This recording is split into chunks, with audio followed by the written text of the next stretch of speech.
No, we would notice the whole week, if you make 11 changes to a side, we said to the players, and you just expect them to immediately gel.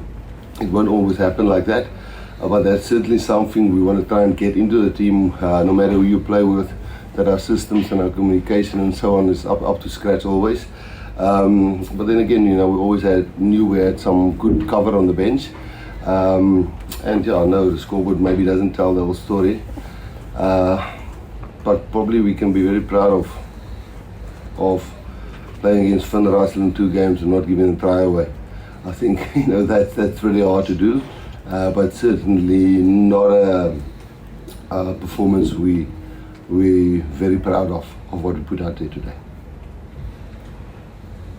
Rassie, were you quite impressed with how they stood up to that 45th minute substitution when the pack comes on? I don't think they did in the scrums. I don't think they did in the maul. I think they stole a line-out ball, but I think a technical penalty at the scrum. But they certainly in general play. They've got a very different tackle technique where they hold you up, and they're very effective. And their defence coach and it certainly must get well done, tap on the back for that, because it's very tough to catch a player like that and hold it up. And the guys who came on eventually broke some and get some momentum going there. But they definitely a very proud team, and we really had to work hard to beat them by 17 points, which we all know, like the World Cup, it could have been a very tight game. Rassie, you said that it's not a performance that you were proud of. What didn't work? What weren't you proud of?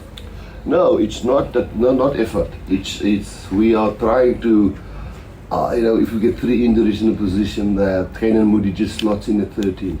If Damien gets injured, that Andre can just start there. But Andre didn't play not bad, not well. How can I say? He didn't play badly. Yeah. But the immediate in syncness with him and Andre, and we just want the team to gel together, because we've been together for a while now. And as we bring the youngsters in, next week will probably be Damien and Jesse again.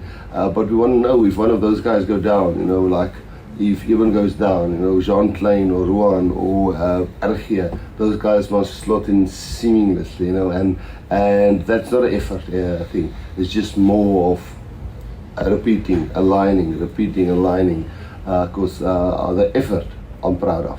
And I think we're all proud of the effort. 17 points versus them away from home, it's not too shabby. So yeah, it's just that in syncness. The breakdown seems to be a place where they maybe got on top of what was going on there. Was there anything that you saw that you weren't thrilled about? Is it the way that you guys kind of structure your pods now? Can you maybe get a bit technical with me? What was going on there? We're trying really hard, and Eben can back me up there. We trained so hard the last couple of weeks to get out of the breakdown, because we tend to give not roll away penalties. We give a lot of that away. It was almost I think 18 in the Rugby Championship. We trained really hard to get out of the channel very quickly, so that the 9 have access to the ball and the cleaners have access to the ball.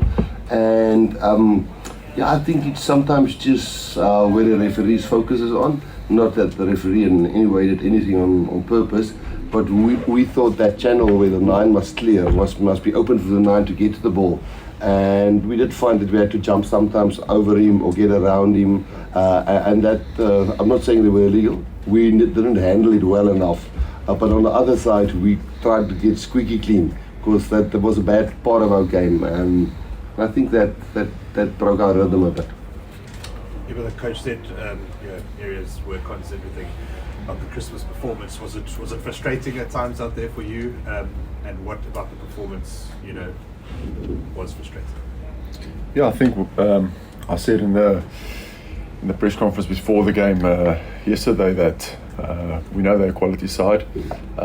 We always, when we prepare for Scotland, we prepare like, are we going to play New Zealand or Ireland, or because they're one of the top teams in the world. So also to latch on to Rassie, to beat Ian Murrayfield with 17 points. Yeah, maybe the scoreboard does flatter us a little bit, but still got a good performance in. And we always know it's not going to go away. Everything's going to go away. It's going to be a bit of a grind. They're quality side, and they definitely stood up to us in the general play with their physicality and brought the game to us as well. So it was a good battle. It was a good test match.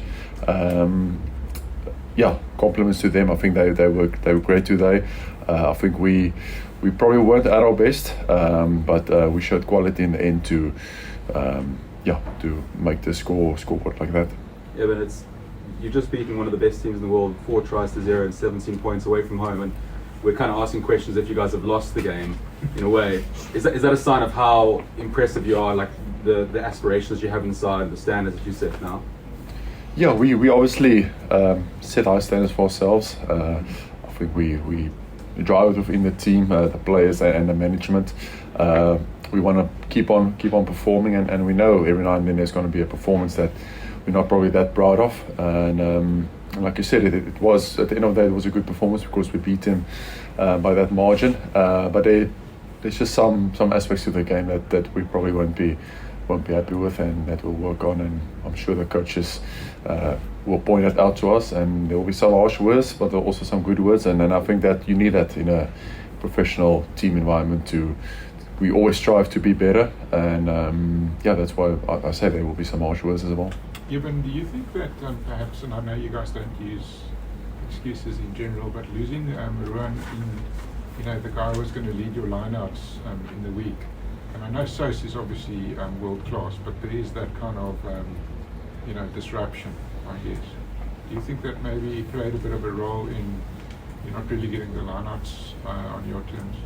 No, I don't think so. I think Scotland, when we played Glasgow, Sharks played Glasgow, they were probably one of the best contesting sides at club level I've played against, and they're a good man-watching side. They very well do well in the lineouts, and we knew it's going to be a tough time in the lineouts. Sos is world class. He's got probably 70 odd test matches for South Africa, so he's a quality player to come in, and so is Argia, who came on for Sos. So I don't think that was a big disruption.